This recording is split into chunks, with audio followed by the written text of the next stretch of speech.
이 새벽에 우리에게 주시는 하나님의 말씀은 마태복음 2장 13절에서 23절 말씀입니다.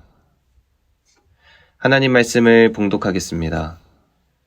그들이 떠난 후에 주의 사자가 요셉에게 현몽하여 이르되 헤롯이 아기를 찾아 죽이려 하니 일어나 아기와 그의 어머니를 데리고 애굽으로 피하여 내게 이르기까지 거기 있으라 하시니 요셉이 일어나서 밤에 아기와 그의 어머니를 데리고 애굽으로 떠나가 헤롯이 죽기까지 거기 있었으니 이는 주께서 선지자를 통하여 말씀하신 바 애굽으로부터 내 아들을 불렀다 함을 이루려 하심이라.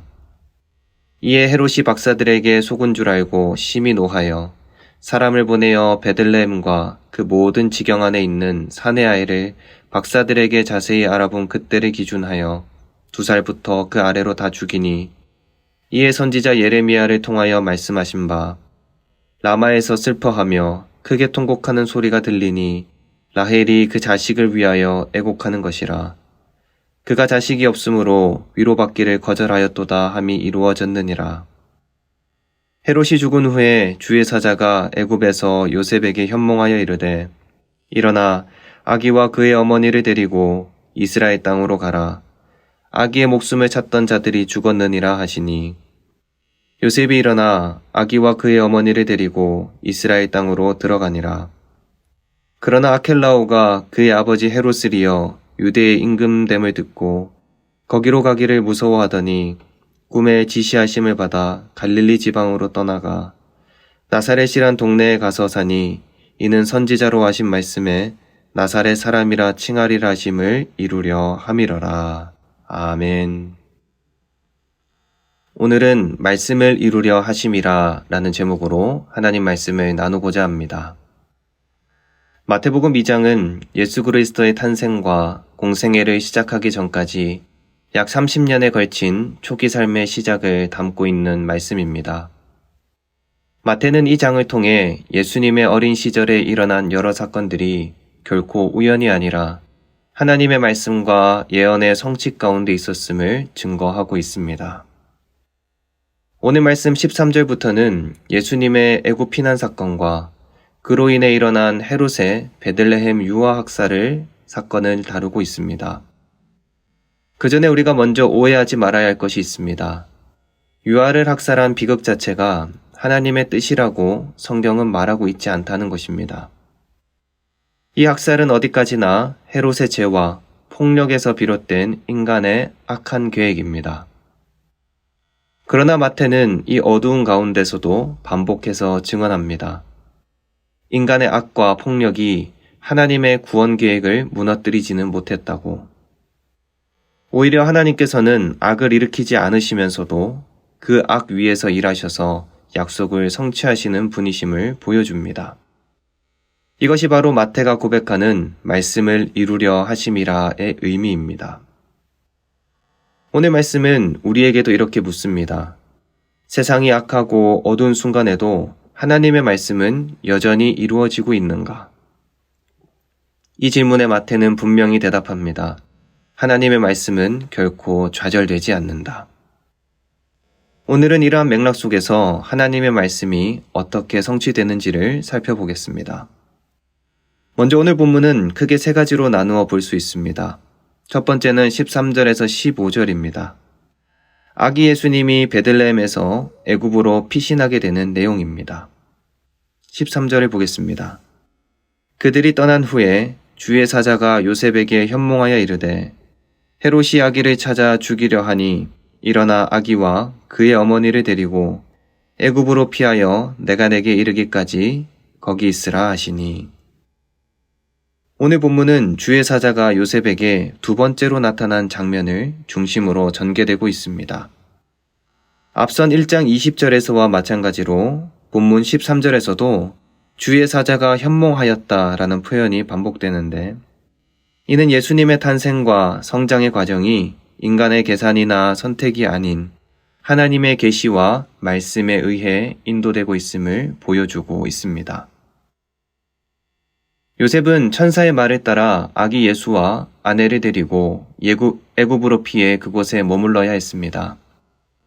그래서 애굽으로 이동하게 되는데 오늘 성경은 그 떠난 시각을 밤에 떠났다라고 기록합니다. 지시를 받고 바로 자리에서 일어난 요셉의 순종도 참 대단하지만 이 장면은 당시 상황이 얼마나 급박했고 위험한 상황이었는지를 잘 보여주고 있습니다. 당시 베들레헴에서 애굽의 변방까지는 무려 120km가 넘었습니다. 도처의 위험이 도사리고 있었고 교통수단도 제대로 발달하지 않았던 상황이었기에 결코 안전한 이동은 아니었을 것입니다. 그러나 그들이 끝내 안전하게 그곳에 이를 수 있었습니다. 그 이유가 무엇이겠습니까? 하나님의 손길이 함께 하셨기 때문입니다. 하나님의 아들, 독생자 예수 그리스도를 통해 구원의 역사를 이루고자 하시는 하나님의 뜻과 그 뜻을 이루고자 하시는 하나님의 손길이 있었기 때문입니다. 하나님은 하나님의 말씀과 약속을 반드시 이루시는 분이십니다. 우리 삶에서 하나님의 약속이 눈에 보이지 않거나 하나님의 말씀이 이해되지 않는 순간이 있어도 그것이 하나님께서 우리를 떠나셨다는 뜻은 결코 아닙니다. 보이지 않지만 하나님은 언제나 우리와 함께 하시며 우리의 삶 속에서 하나님의 말씀을 여전히 이루어가고 계십니다. 오늘 본문을 통해서도 헤롯의 폭력과 세상의 혼란 속에서도 하나님의 구원 계획은 멈추지 않았음을 볼 수 있습니다.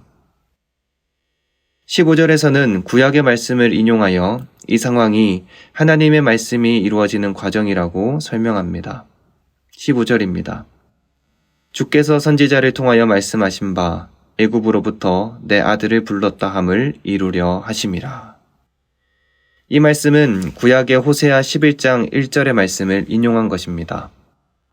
호세아 11장은 이스라엘의 지난 과거를 해상하며 하나님께서 이스라엘이 어렸을 때 애굽으로부터 불러내었다는 사실을 선포하고 있습니다. 마태는 이런 이스라엘의 지난 사건과 예수님의 애굽 도피와 나사렛으로의 귀환 사건을 동일한 선상으로 보고 있습니다. 또한 이것이 하나님의 말씀이 이루어지는 과정으로 보고 있습니다. 예수님이 애굽에 갔다가 나오시는 모습은 이스라엘이 애굽에서 해방된 것 같고 예수님이 애굽에서 돌아오시는 것은 하나님의 백성이 예수님의 사역을 통해 해방될 것임을 의미하고 있습니다. 두 번째 단락입니다. 16절에서 18절로 베들레헴이 통곡하고 있는 내용입니다. 16절에 의하면 헤롯은 자신이 동방 박사들에게 속았다는 사실을 알고 분노합니다. 그래서 박사들이 별을 관찰하기 시작한 시점을 기준으로 베들레헴 인근 지역에서 태어난 2살 이하의 모든 남아들을 살해하도록 명령합니다. 이 상황을 마태는 예레미야 선지자를 통해 주신 말씀에 적용하여 설명하고 있습니다. 18절입니다. 라마에서 슬퍼하며 크게 통곡하는 소리가 들리니 라헬이 그 자식을 위하여 애곡하는 것이라. 그가 자식이 없으므로 위로받기를 거절하였도다 함이 이루어졌느니라. 예레미야 31장 15절의 말씀을 인용한 것으로 당시 이스라엘의 남유다가 포로로 끌려가는 장면을 묘사하고 있는 말씀입니다. 라마는 당시 포로들이 집결하던 곳으로 자식들이 사라지는 곳의 상징이기도 했습니다. 라헬이 그곳에서 통곡했다는 성경의 기록은 없지만 민족의 고통을 대표하는 여인이 라헬이었기에 이스라엘의 아픔을 의인화하여 표현되었던 것입니다. 라헬은 자식이 없던 여인이었기에 요셉을 낳기 전까지 엄청난 심적 고통과 통곡의 삶을 살아야만 했습니다. 그 고통이 죽을 만큼의 고통이었음을 창세기 30장에서도 잘 보여주고 있습니다. 마태는 이러한 이스라엘의 민족적 슬픔을 적용시켜 이러한 비극의 사건이 다시 일어났음을 기록하고 있는 것입니다. 마지막 세 번째 단락입니다. 19절에서 23절은 애굽에서 나사렛으로 이동하는 장면으로 요셉의 가정이 어떻게 나사렛에 정착하게 되었는지를 보여주고 있습니다. 13절입니다. 나사렛이란 동네에 가서 사니 이는 선지자로 하신 말씀에 나사렛 사람이라 칭하리라 하심을 이루려 하심이라. 헤롯이 죽은 후 천사가 다시 요셉에게 현몽하여 이스라엘로 들어가라고 지시합니다. 하지만 요셉은 유대 지방을 다스리게 된 헤롯의 아들 아켈라오에 대한 소식을 듣고 두려워합니다. 이에 하나님은 다시 한번 천사를 통해 지시하시고 갈릴리 지방의 나사렛으로 그들을 인도하게 됩니다. 그런데 특이한 것은 오늘 23절에 선지자라는 표현이 단수가 아니라 복수형으로 사용되어 있다는 것입니다. 이는 특정한 한 선지자의 말씀이 아니라 여러 선지자들이 공통적으로 증언한 메시아 예언이라는 것입니다.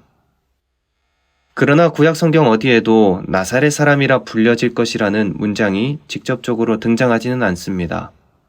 다만 마태는 이 말씀을 문자 그대로 인용한 것이 아니라 선지자들이 예언한 메시아의 성격과 사명을 요약하여 설명하고 있는 것입니다.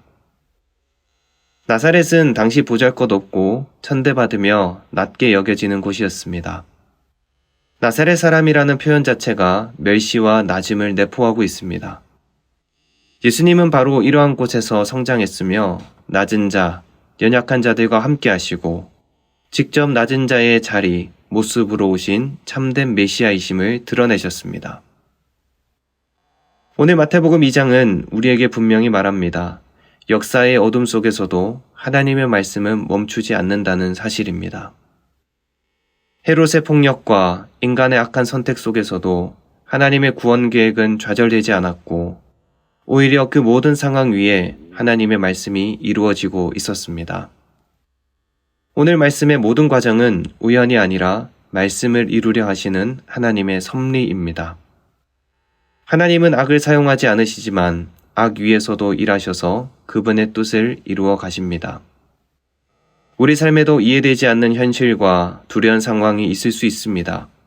그러나 오늘 말씀은 우리에게 말합니다. 하나님의 말씀은 결코 좌절되지 않는다고. 보이지 않는 순간에도 하나님은 일하고 계시며 우리 삶 속에서 신실하게 역사하시는 분이신 줄로 믿습니다.